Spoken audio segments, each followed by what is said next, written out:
maybe one of the most significant plays of the weekend. It was not a scoring play or a winning play, but it was, and I even say this with some hesitancy because we don't know how good this player is and don't know how good in comparison the player to replace him is. But Haynes King went down as the starting quarterback at Texas A&M, replaced by Zach Calzada, a guy that challenged him right down to the wire for the starting job. They barely get by at Colorado 10-7, and then they look forward this season, apparently with Zach Calzada taking the reins as the starting quarterback, a team that you really liked, and I did as well, being a main challenger to Alabama.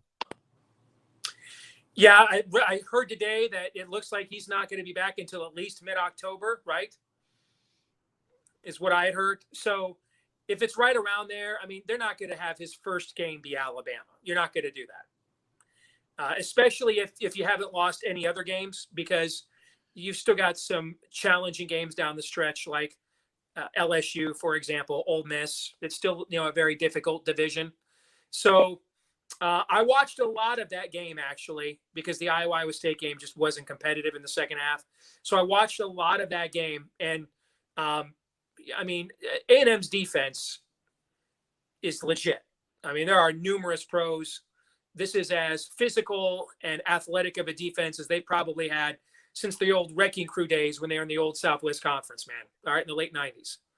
Talking like Dat Win, those kinds of guys, okay?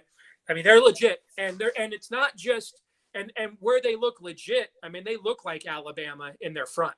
They look like that kind of a legit. But that quarterback really struggled. I was shocked at how many passing plays Jimbo Fisher called. And in hindsight, I think he realized that this injury with Haynes King was going to be somewhat long-term. He was trying to develop some kind of rhythm, something for this young quarterback. And he got it eventually. He'd make a hell of a throw at the end on that fourth down to win the football game. That's probably got to give him a big lift.